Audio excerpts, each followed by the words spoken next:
بسم اللہ الرحمن الرحیم، اللہ کے نام سے جو رحمان اور رحیم ہے۔ یا ایھا الذین آمنوا اذا تداینتم بدین الی اجل مسمى فاکتبوه وَلْيَكْتُبْ بَيْنَكُمْ كَاتِبٌ بِالْعَدْلِ وَلَا يَأْبَ كَاتِبٌ أَنْ يَكْتُبَ كَمَا عَلَّمَهُ اللَّهُ فَلْيَكْتُبْ وَلْيُمْلِلِ الَّذِي عَلَيْهِ الْحَقُّ وَلْيَتَّقِ اللَّهَ رَبَّهُ وَلَا يَبْخَسْ مِنْهُ شَيْئًا فَإِنْ كَانَ الَّذِي عَلَيْهِ الْحَقُّ سَفِيهًا أَوْ ضَعِيفًا أَوْ لَا يَسْتَطِيعُ أَنْ يُمِلَّ هُوَ فَلْيُمْلِلْ وَلِيُّهُ بِالْعَدْلِ وَاسْتَشْهِدُوا شَهِيدَيْنِ مِنْ رِجَالِكُمْ فَإِنْ لَمْ يَكُونَا رَجُلَيْنِ فَرَجُلٌ وَامْرَأَتَانِ مِمَّنْ ترضون من الشهداء أن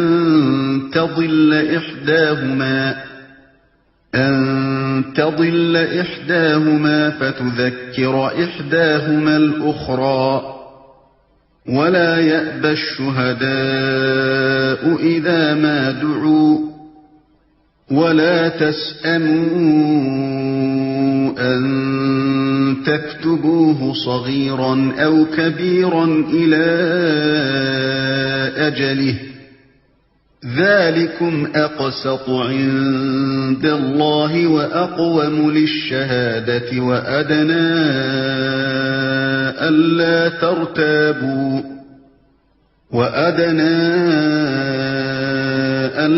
ترتابوا إلا أن تكون تجارة حاضرة تديرونها بينكم فليس عليكم جناح ألا تكتبوها وأشهدوا إذا تبايعتم ولا يضار كاتب ولا شهيد وَإِن تَفْعَلُوا فَإِنَّهُ فُسُوقٌ بِكُمْ وَاتَّقُوا اللَّهَ وَيُعَلِّمُكُمُ اللَّهُ وَاللَّهُ بِكُلِّ شَيْءٍ عَلِيمٌ۔ اے لوگو جو ایمان لائے ہو، جب کسی مقرر مدت کے لیے تم آپس میں قرض کا لین دین کرو تو اسے لکھ لیا کرو۔ فریقین کے درمیان انصاف کے ساتھ ایک شخص دستاویز تحریر کرے۔ جسے اللہ نے لکھنے پڑھنے کی قابلیت بخشی ہو اسے لکھنے سے انکار نہ کرنا چاہیے۔ وہ لکھے اور املا وہ شخص کرائے جس پر حق آتا ہے، یعنی قرض لینے والا، اور اسے اللہ اپنے رب سے ڈرنا چاہیے کہ جو معاملہ طے ہوا ہو اس میں کوئی کمی بیشی نہ کرے۔ لیکن اگر قرض لینے والا خود نادان یا ضعیف ہو یا املا نہ کرا سکتا ہو تو اس کا ولی انصاف کے ساتھ املا کرائے۔ پھر اپنے مردوں میں سے 2 آدمیوں کی اس پر گواہی کرا لو، اور اگر 2 مرد نہ ہوں تو 1 مرد اور 2 عورتیں ہوں، تاکہ ایک بھول جائے تو دوسری اسے یاد دلا دے۔ یہ گواہ ایسے لوگوں میں سے ہونے چاہیے جن کی گواہی تمہارے درمیان مقبول ہو۔ گواہوں کو جب گواہ بننے کے لیے کہا جائے تو انہیں انکار نہ کرنا چاہیے۔ معاملہ خواہ چھوٹا ہو یا بڑا، میعاد کی تعیین کے ساتھ اس کی دستاویز لکھوا لینے میں تساہل نہ کرو۔ اللہ کے نزدیک یہ طریقہ تمہارے لیے زیادہ مبنی پر انصاف ہے۔ اس سے شہادت قائم ہونے میں زیادہ سہولت ہوتی ہے اور تمہارے شکوک و شبہات میں مبتلا ہونے کا امکان کم رہ جاتا ہے۔ ہاں، جو تجارتی لین دین دست بدست تم لوگ آپس میں کرتے ہو اس کو نہ لکھا جائے تو کوئی حرج نہیں، مگر تجارتی معاملے طے کرتے وقت گواہ کر لیا کرو۔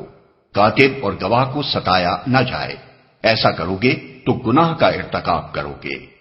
اللہ کے غضب سے بچو وہ تم کو صحیح طریقے عمل کی تعلیم دیتا ہے اور اسے ہر چیز کا علم ہے۔ جب کسی مقرر مدت کے لیے تم آپس میں قرض کا لین دین کرو، اس سے یہ حکم نکلتا ہے کہ قرض کے معاملے میں مدت کی تعین ہونی چاہیے، تو اسے لکھ لیا کرو۔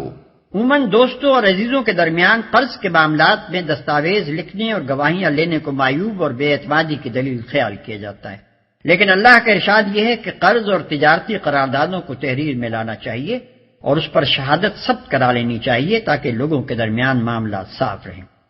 حدیث میں آتا ہے کہ 3 قسم کے آدمی ایسے ہیں جو اللہ سے فریاد کرتے ہیں مگر ان کی فریاد سنی نہیں جاتی۔ ایک وہ شخص جس کی بیوی بدخلق ہو اور وہ اس کو طلاق نہ دے، دوسرا وہ شخص جو یتیم کے بالغ ہونے سے پہلے اس کا مال اس کے حوالے کر دے، تیسرا وہ شخص جو کسی کو اپنا مال قرض دے اور اس پر گواہ نہ بنائے۔ پھر اپنے مردوں میں سے 2 آدمیوں کی اس پر گواہی کرا لو۔ یعنی مسلمان مردوں میں سے اس سے معلوم ہوا کہ جہاں گواہ بنانا اختیاری فعل ہو وہاں مسلمان صرف مسلمانوں ہی کو اپنا گواہ بنائیں، البتہ ذمیوں کے گواہ ذمی بھی ہو سکتے ہیں۔ یہ گواہ ایسے لوگوں میں سے ہونے چاہیے جن کی گواہی تمہارے درمیان مقبول ہو۔ مطلب یہ ہے کہ ہر کس و ناقص گواہ ہونے کے لیے موضوع نہیں ہے، بلکہ ایسے لوگوں کو گواہ بنایا جائے جو اپنے اخلاق و دیانت کے لحاظ سے بالعموم لوگوں کے درمیان قابل اعتماد سمجھے جاتے ہوں۔ ہاں، جو تجارتی لین دین دست بدست تم لوگ آپس میں کرتے ہو اس کو نہ لکھا جائے تو کوئی حرج نہیں۔ مطلب یہ ہے کہ اگرچہ روزمرہ کی خرید و فروخت میں بھی معاملہ بے کا تحریر میں آ جانا بہتر ہے، جیسا کہ آج کل کیش میمو لکھنے کا طریقہ رائج ہے، تاہم ایسا کرنا لازم نہیں ہے۔ اسی طرح ہمسایہ تاجر ایک دوسرے سے رات دن جو لین دین کرتے رہتے ہیں اس کو بھی اگر تحریر میں نہ لایا جائے کوئی مذائقہ نہیں۔ کاتب اور گواہ کو ستایا نہ جائے۔ اس کا مطلب یہ بھی ہے کہ کسی شخص کو دستاویز لکھنے یا اس پر گواہ بننے کے لیے مجبور نہ کیا جائے، اور یہ بھی کہ کوئی فریق کاتب یا گواہ کو اس بنا پر نہ ستائے کہ وہ اس کے مفاد کے خلاف صحیح شہادت دیتا ہے۔